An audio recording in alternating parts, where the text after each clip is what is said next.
Good evening and thank you for joining us. I'm Mark Hanrahan. Great to have you with us. I'm Jane McCarthy. The inland northwest, you may have noticed, picked up a lot of rain to start out the week. Indeed. Meteorologist Thomas Patrick standing by the Weather Center tracking the rain and below average temperatures. Thomas? Yeah, it feels a bit like fall outside with it being much cooler today. And of course, rain throughout not only Sunday, but now into Monday, and more days like this are going to become more common later on this week. But let's send you to Doppler radar right now. It's just scattered. It's on and off throughout most of the area, but it looks like Spokane could pick up a little bit more rain within the next hour or two. You might even be able to see some lightning off in the western skyline, as at least that little batch looks like it's aimed closer towards Deer Park. Also a batch of thunderstorms kind of lingering around Wilbur and Grand Coulee as of this hour. Where we are seeing the thunderstorms, could easily see a half an inch to 1 inch of rain in a pretty short period of time, but otherwise estimates a bit closer to half an inch across most of the inland northwest. But looks like some areas in Chelan and Okanagan County have more than an inch. That's those little blue spots you see on the left side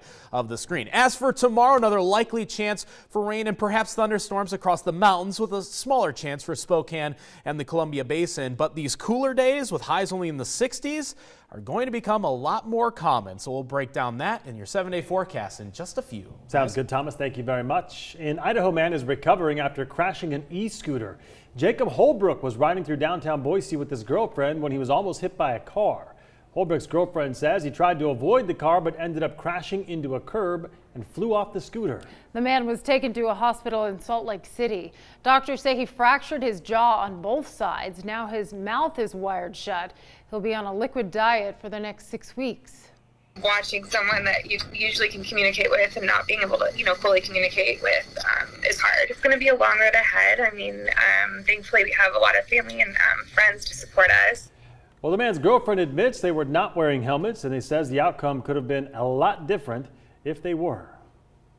Well, Congress is back in session today with a hefty legislative to-do list. First up is a bill to fund the government. The current legislation expires at the end of the month. Leaders have just over 3 weeks to strike a deal. If Congress does not agree on a spending package, we could see another government shutdown. Many political analysts predict they will create another short-term measure to buy themselves more time to negotiate. Another big topic on everyone's mind is gun control. People across the country are calling for tighter restrictions after a series of mass shootings in California, Ohio, and Texas. Democratic lawmakers are pushing for federal background checks, but Senate Majority Leader Mitch McConnell has made it clear he will not make any moves on gun control without President Trump's commitment to sign the bill into law.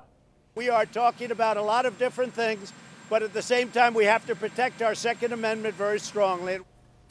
Also, the House Judiciary Committee is expected to vote this week on a resolution.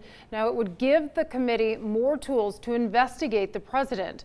Political analysts believe this could be the first step to possible impeachment. The committee subpoenaed the president's former campaign manager, and he is set to testify September 17th about obstruction of justice laid out in Robert Mueller's report. Well, summer is coming to a close, and with each passing day, Spokane is losing a bit of daylight. That has a lot of you wondering whether the daylight saving bill that would eliminate the time change, if it will go into effect this year. So we set KREM 2's Brandon Jones to verify. We received an email asking whether or not we'll be able to stay on daylight saving time, and the answer to that question is a complicated yes. This information coming from the Washington state legislator and state representative Marcus Riccelli. You see, earlier this year, hashtag Ditch the Switch was being pushed heavily by Riccelli, and House Bill 1196 asked that Washington begin to observe daylight saving time year-round. Those efforts were successful and got the Senate's approval, and ultimately Governor Jay Inslee signed off on the bill in May. So Washington will still see a change in time come the first Sunday in November this year, but that could all be different soon. Federal law allows states to permanently adopt standard time. They do need congressional approval for the adoption of permanent daylight saving time. That doesn't have a current timeline, but President Trump said he would be okay with the permanent change. Washington isn't the only one that would do it. 36 other states have either had bills passed or proposed to make daylight saving time permanent. Hawaii and Arizona are the two states who don't follow DST, and they just use standard time. The next question that comes up is whether a change will affect surrounding states. People want to do it in a way that's smart. They want Like, for instance, we've seen measures passed in Oregon, seen the referendum in California, etc. We want to move as a time zone so we don't do anything that's patchwork. Idaho didn't pass their bill to permanently adopt daylight saving time, but they have been supportive and are willing to follow suit if other states in the time zone go. The same goes for Canada, who has supporters for the change. Advocates for a permanent daylight saving time also say the changes could improve health because the transition between losing an hour of sleep is linked to heart attacks. So we can't verify Washington will continue to spring forward and fall back this year, but the groundwork to eliminate that has been put into place. With your Verify, I'm Brandon Jones. So we'll keep you posted of any potential changes.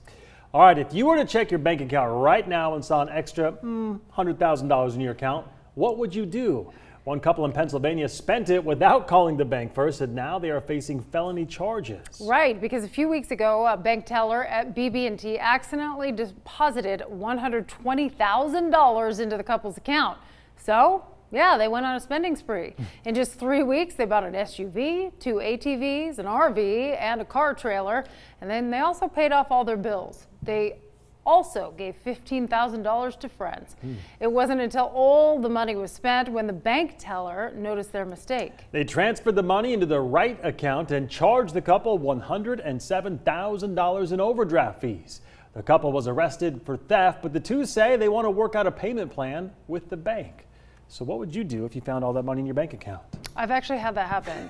Not $120,000, it was actually $12,000. Yeah. And my husband and I were like, what? And got really excited, and then we're like, we better call the bank. So And the bank said, wah, the bank wah. said, we transposed a number, and yeah, we didn't win the lottery. At like least we it thought was we had. kind of fun to imagine for a couple minutes. For a second, Yeah, yes. Here we go. Well, if you have that kind of money and can legally spend it, we may have the perfect purchase for you. A mega yacht. It was owned by the late philanthropist Paul Allen. It's up for sale now. Yes, named the Octopus, it is ranked as one of the largest yachts in the world, coming in at 414 feet. Allen was known for using it for everything from A-list parties to marine research expeditions. The Octopus boasts 8 decks, including the owner's deck with a private elevator. It also houses a movie room, a gym, a spa, and a basketball court. Wow. And did we mention it can store 2 helicopters? Oh, good to know. Along with 2 submarines and a large SUV. All of these amenities, of course, will cost you. Right now, this yacht is going for $325 million. Might want to work out a payment plan for that one. Well, in other news, parking problems at Washington State University could be a thing of the past. WSU's Transportation Services teamed up with an app called Way to Park. Drivers can now pay for parking remotely and set up text reminders to alert them when their time is almost up. So this way, students will not have to leave class to feed the meter or risk getting a ticket. The app works for several major parking lots, including Terrell Library Garage. And if you use the app to pay for parking, you do not need a parking permit. Attendants can scan your plates to see how much time you have left. Speaking of WSU, the Cougs moved up in the Associated Press Top 25 poll. They now sit at the 20th spot after beating Northern Colorado Saturday 59-17. Yeah, Coug fans on Twitter are still celebrating the win, but they're also pointing out something else. Notice which school is 23rd on that list? Oh. The Huskies, yeah. WSU fans really digging that right now.